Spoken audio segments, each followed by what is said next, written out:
Hello guys, and welcome back to another video. In this video, I'll be showing you guys an agarose gel electrophoresis. So what an agarose gel electrophoresis allows us to do is to separate RNA and DNA based on its size. Now this has many implications in many scientific settings. What we need in order to perform an agarose gel electrophoresis is the agarose gel, which I will be making in this video, and then a subcell, which I will be describing to you guys later in the video. So this video will be split up into two parts. The first part will be me making the gel that I'll be using for the agarose gel electrophoresis, and the second part is me running the gel. To start my pouring process, I first need to make my gel, and to do so, I have here a 200 ml flask, my agarose powder, and then also a diluted TAE buffer solution. Using these three components, I will add 1 gram of my agarose powder to my flask along with 100 milliliters of my TAE buffer solution and mix them together well. Real quick, I just want to show you guys what that looks like. So after I added my 1 gram of my agarose powder along with my 100 milliliters of my buffer solution, my flask ended up looking like this. As you can see, it is sort of like a foggy, milky white color. Now what my goal is I will be heating this in the microwave for 20-second increments and swirling to get all of my agarose powder to dissolve into the solution. Hey guys, so I just finished microwaving my solution. And as you can see, instead of my solution being that milky color, it's now a very clear color with none of that agarose powder still in it, which means that my solution is now ready for me to pour for my gel. So I'm slightly altering our path for our agarose gel electrophoresis run by adding 5 microliters of ethidium bromide. Now this is a carcinogenic solution, and I'm going to add that directly to our buffer solution we had earlier before forming our gel. And what this is going to do is it's going to remove the staining step, which I will describe to you guys later. Hey guys, so I just finished pouring my gel. I want to give you guys a step-by-step guide on what this looks like while it's cooling. So right now it's in this liquid form, and as you can see, very clear still like it was in the flask. What I'll be doing right now is looking for any potential air bubbles that may have popped up while I was pouring it and removing them from my solutions to not interfere with our gel later on. Hey guys, so it's been about 15 minutes since you last saw me, and I just want to give you a little update on our gel.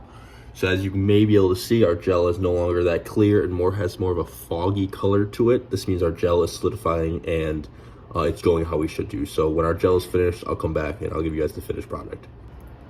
Hey guys, so it's been about 40 minutes since I poured my gel, and I want to give you guys the final product. So as you can see, instead of that clear color, our gel is now a much more foggy, milky white color. And what this means is our gel has finally solidified.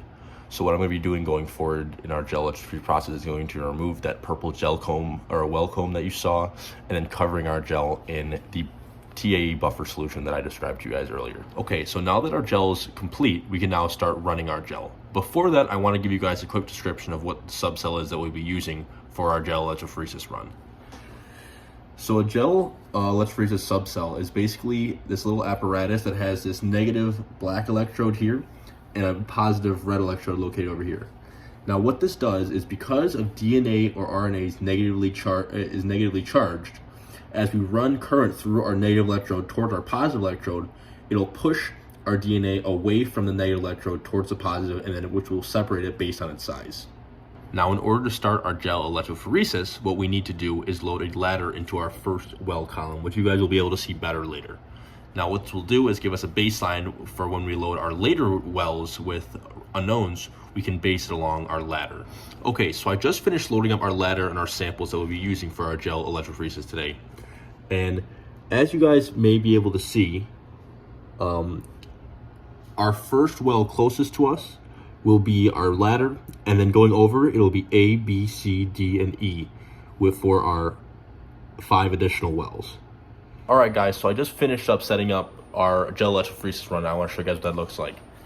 So here's our safety coupler here on the top, and these are 2 wires connecting our electrodes to our power source right here.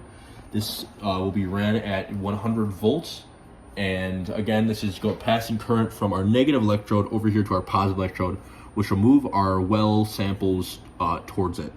which we won't be able to see till after a staining process, something I will explain to you guys later.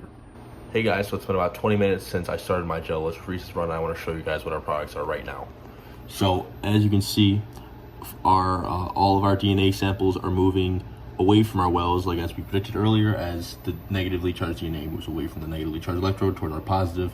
And again, this is going to be separating them based on their size. So as they move down, they'll be thinner and thinner out, which again, once we get our finished project, we'll show our results. Hey guys, so just an update from the future. We actually will not be doing a staining process like I mentioned previously in this video because of the add of the ethidium bromide we did earlier, which is something that once we get to, I will explain in greater detail. Hey guys, so our gel finished running and I want to show you the finalized product. So again, I want to make sure you guys understand that we used an ethyl bromide on this gel, which again changes it so we don't have to stain it and instead have to use UV light to penetrate gel and see our results. Here are our results for the experiment. Now, as you can see, located here on the left side is our wells, and then again over is A, B, C, D, and E as we head towards our right of the gel. Now here are results with UV light. As you can see, located here on the left is our ladder, and then going over is our well samples A, B, C, D, and E. Now what this would allow us to do is that if this was a crime scene, for example, we could match up our DNA with our DNA from the crime scene, which could be an A, from DNA from person A, B, C, or D, and then load up with a DNA ladder as well, and then compare them to see where they match. Here's a close-up of our gel. Alright guys, so that'll do it for this video. Thanks so much for watching. This was a very interesting video for me to make, and with that out of the way, I'll see you guys all next time.